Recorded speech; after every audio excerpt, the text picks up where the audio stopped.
Hello guys, welcome back sa panibago nating tutorial. So for this tutorial, tuturuan ko kayo kung paano gumamit ng Microsoft Forms.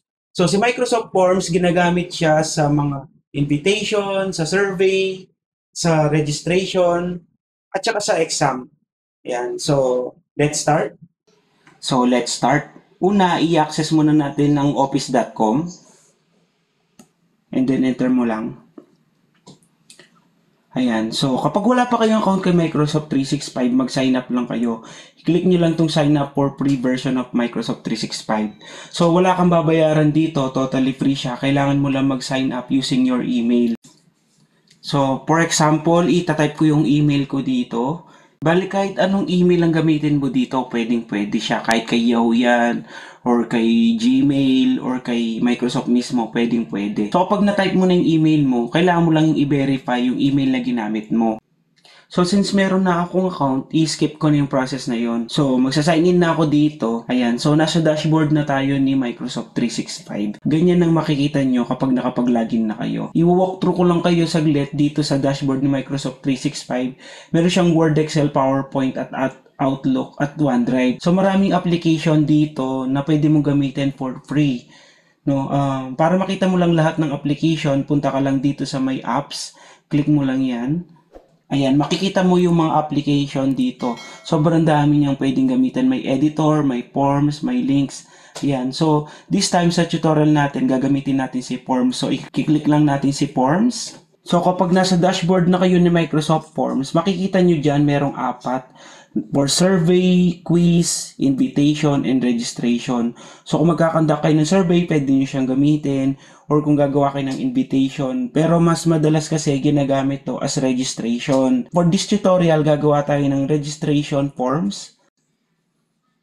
So, i-click nyo lang itong registration. Ayan, actually meron ng mga template dito, pwede kayong pumili. Dito sa may left side, so may mga template dyan na pwede nyo nang piliin agad. Pero for this tutorial, gagawa tayo from scratch. Dito sa may upper right side, meron tayong style. So pipiliin mo lang dito kung ano yung gusto mong style sa Microsoft Forms mo. Siyempre, nakadepende sa inyo kung ano yung pinakagusto ninyo. Dito naman sa may bandang baba, may mga suggested image na pwede mong gamitin. So, ganyan ang makikita ninyo. Pwede nyong piliin ito. Ayan. So, ayan ang gaganda ng mga image dito. So, pumili ka lang kung ano yung gusto mo.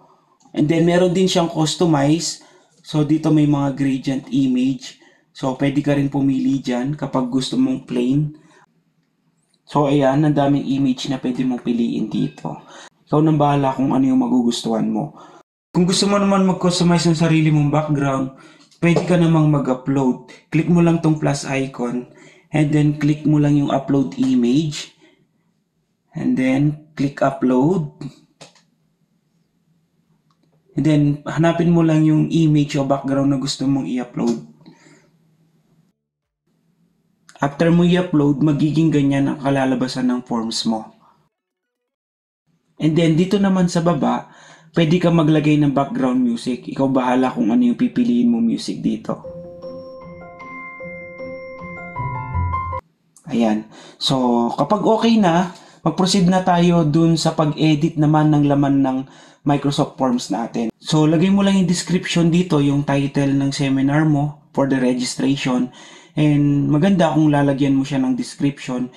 Ikaw nang bahala sa mga description na ilalagay mo. So kapag okay na yung title mo, proceed naman tayo sa mga question. So next, gagawa naman tayo ng question. Pindutin mo lang itong quick start with at may mga choices dito. Merong multiple choices, meron din namang text box at rating. So pipiliin lang natin itong text since registration ng survey natin. Ilalagay natin dito yung full name. At i-check lang natin yung nasa baba na required para hindi ma-skip yung text box. Kung gusto mo naman mag-insert ng image sa bawat question mo, i-click mo lang itong icon na to at i-upload mo lang yung image na gusto mong ilagay. So may nakalagay dyan na insert image. Next naman, mag-add tayo ulit ng text box. Ilalagay naman natin dito ay email address. So make sure lang natin na naka-required ulit siya. And then add ulit tayo ng third question. Ilalagay naman natin dito age. Ayan, then Ulitin lang natin, lagay natin as required. Then add ulit tayo ng question, but this time ang pipiliin natin ay multiple choice. Ang ilalagay ko dito ay preferred time for session.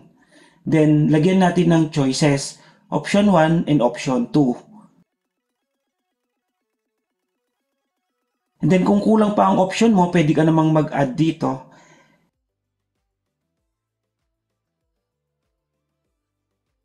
And pwede ka rin maglagay ng other option na text box para sa customized answer. Then, pang-limang question, maglalagay tayo ng birth date. Pero this time, calendar ang pipiliin natin. And then, para sa last question natin, maglalagay din tayo ng rating question para makita din natin ang option na to. Ilalagay natin, how do you like our service? Kapag okay na lahat ng questions sa form mo, proceed naman tayo sa settings para sa option for responses. Balik lang tayo sa taas, hanapin lang natin yung settings icon sa upper right. So these settings are important kasi dito mo pipiliin kung kailan mo gustong makapag-accept ng responses at kung kailan ng expiration date ng registration. So by default, naka-check ang accept response. Otherwise, hindi ka makakatanggap ng responses. Then, ang start date naman kung kailan mo bubuksan ang link ng registration form mo. Pwede kang mamili ng date at specific na oras. And then, syempre dapat may end date din yung registration mo. Baka kasi mag-respond sila kahit tapos na yung event. So, pipiliin mo lang ulit yung date and time. And then next naman, optional naman kung gusto mong mag-set ng duration. Usually ginagamit ang option na to sa mga exam purposes. So on-check lang natin to kasi hindi naman natin kailangan. And then for shuffle question, again, ang option na to ginagamit din usually sa mga exam. So hayaan lang natin. Next naman, disable question number for responses. Hindi din natin kailangan to, so skip lang. Next, optional naman ito, get email notification of each responses kung gusto mong ma-notify sa bawat response. Next naman, kung gusto mo namang makapag-submit ulit sila ng response pagkatapos sumagot. Ito, optional lang din naman ito, so skip lang muna natin to. At kung gusto mo naman i-customize ang thank you message after nila sumagot, dito mo i-edit yung settings mo. And then lastly, kung gusto mo namang makapag-save sila ng response after nila sumagot. So kapag okay na lahat ng settings mo, ang sunod naman natin gagawin, i-check naman natin ang preview.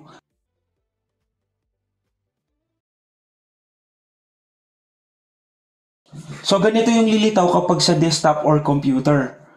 So subukan nating sumagot, maglagay tayo ng pangalan, email address, age, then preferred time for session. So for birth date, ito yung calendar na nilagay natin kanina. So piliin mo lang yung date. Then i-rate natin at i-submit. So hindi siya magko-collect ng response hanggat hindi na-open o nag-i-start yung pag-accept natin ng response dahil dun sa settings na nilagay natin kanina. So check naman natin kapag sa mobile preview. So ganito yung lilitaw, ganito yung output niya kapag sa mobile devices. Next naman tayo, dito naman sa view responses, dito mo makita yung mga responses na sumagot sa registration mo. Pwede mo ding i-export yan sa Excel, pero since wala pang response, wala ka pang madadownload. And then for the final tutorial, pupindutin naman natin itong collect response para makuha natin yung link o yung QR code na gusto mo. Sa pag-collect naman ng response, i-click mo lang yung copy link and then i-paste mo lang kung kanino mo siya isi-send. Pero usually nilalagay ito sa mga email. Kung gusto mo naman ng QR code para sa response, click mo lang yung icon na to, then pwede mo nang i-download yung QR code. So tapos na yung tutorial natin. Kung nagustuhan mo yung video na to, mag-subscribe ka na sa channel na to. Baka hindi mo na makita ang susunod nating tutorial. Salamat! See you next time!